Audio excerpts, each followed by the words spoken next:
शाहाबाद की धरती उपजाऊ धरती कही जाती है। बक्सर जिला, खासकर बक्सर ज़िला की अगर हम लोग बात करें तो धान का कटोरा कहा जाता है बक्सर ज़िला। बक्सर ज़िले में मुख्य फसल धान की खेती को लेकर के पूरे अगर देश स्तर पर हम लोग बात करें या बिहार स्तर पर बात करें तो धान की उन्नत फसल बक्सर ज़िले में उपजाई जाती है। और हमारे साथ बक्सर में जो आप देख सकते हैं कि अभी हम पहुंचे हुए हैं कृषि अनुसंधान केंद्र। यहाँ पर किस तरह से धान के फसल की तैयारी करनी है, किस तरह से धान की फसल को उपजाना है। अभी इन दिनों जो रोपनी का कार्य अपने चरम पे चल रहा है, कुछ इलाकों में रोपनी अब समाप्त भी हो गया है।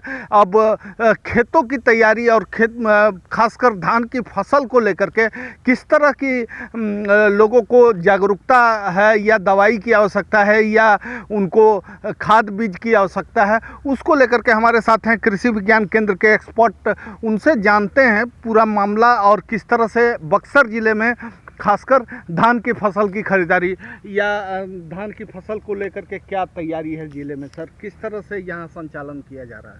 देखिए, कृषि विज्ञान केंद्र है और नए नए तकनीकियों पे अनुसंधान करता रहता है, नई नई प्रजातियों पे अनुसंधान करता रहता है।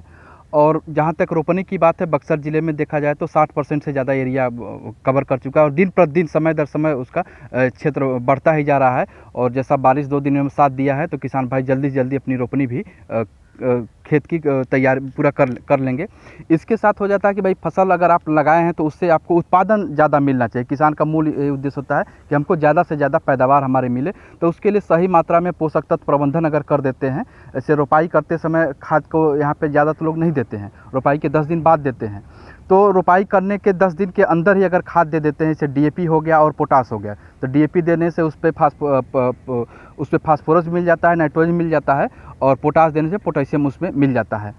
तो इस तरह से मुख्य पोषक तत्वों की पूर्ति हो जाती है। उसके बाद फिर यूरिया का ऊपर निवेशन 2-3 बार कर देते हैं। और सूक्ष्म पोषक तत्व जो जिंक हो गया, सल्फर हो गया, बोरान हो गया, इन सब की भी फसलों को ज़रूरत होती है, तो उसका भी अगर ध्यान रखा जाए तो ज़्यादा उत्पादन मिलेगा। इसके साथ खरपतवार की समस्या एक बहुत देखें, बरसात का सीज़न होता है, बरसात में जो भी फसलें होती हैं धान में देखेंगे तो ज़्यादातर खरपतवार की समस्याएँ आती है। तो देखिए, हम दिखाना चाहेंगे कि ये हमारा जो खेत है इसमें बहुत बेहतर ढंग से हम लोगों ने खरपतवार का प्रबंधन किया हुआ है। खरपतवारनाशी हम लोग रोपाई के समय दे दिए, तो इसमें कोई भी आपको घास नहीं दिखेगी। और ये लगभग 20 दिन का आज का हो गया। 30 तारीख की रोपाई है और आज 20 तारीख है, तो 20 दिन का ये पौधा हो गया है। इसके बाद भी अगर खरपतवार आते हैं तो 25 दिन पे या 1 महीने पे तो खरपतवारनाशी अगर दे देते हैं तो हमारा एक तो मजदूर का जो खर्च होता है वही बच जाता है और समय की बचत होती है, तो हमारी पैदावार ज़्यादा प्राप्त होती है। किस तरह का ये लाइनिंग के साथ में आजकल जो हमारे यहाँ एक परंपरा रही है कि किसी तरह किसान धान की रोपनी कर देते हैं, आपके यहाँ आप देख रहे हैं कि लाइनिंग करके क्या है ये प्रोसेस?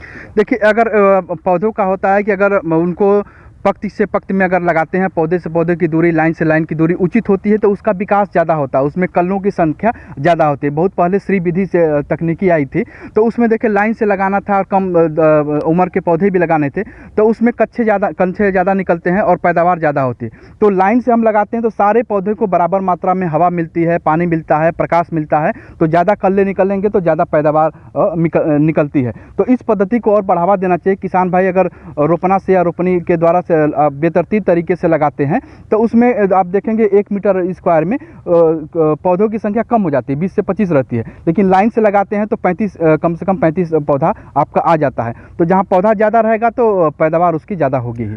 रोपनी के बाद उपचार की अगर हम लोग बात करें तो किस तरह से खेत में उपचार करना चाहिए किसानों को? नहीं, रोपनी के समय जो पौधा जब निकाला जाता है उसी समय उपचार की ज़रूरत होती है। अगर आप चाहते हैं कि आपके खेत में किसी तरह की बीमारियां न आए, किसी तरह के कीड़े न लगें, तो रोपनी के लिए पौधा जाता है उसी समय आपको स्टेप्टोसाइक्लिन आता है और इसके साथ ही कार्बेंडाजिम दवा आती है, दोनों के घोल में उपचारित कर देना होता है। अगर उस समय भी नहीं कर पाए तो खेत में आप रोपनी लग गया है उसके बाद अगर एक बार छिड़काव कर देते हैं या पानी रहता है तो घोल बना करके उस पानी में भी डाल देते हैं, स्टेप्टोसाइक्लिन नामक दवा आती है और कार्बेंडाजिम, दोनों को मिला करके, तो इस तरह की कोई बीमारियां नहीं लगती हैं उसमें। अच्छे धान की फसल को लेकर के बक्सर ज़िले के कृषि विज्ञान केंद्र में लगातार जिस तरह से अनुसंधान किया जा रहा है, किसानों को अच्छे फसल उपज की तैयारी की जा रही है, इसको लेकर के बिहार में जिस तरह से पायलट प्रोजेक्ट अभी चलाया जा रहा है कि कृषि को बढ़ावा दिया जाए, उसमें एक बेहतर माध्यम साबित हो रहा है। बबलू उपाध्याय, कशिश न्यूज़, बक्सर।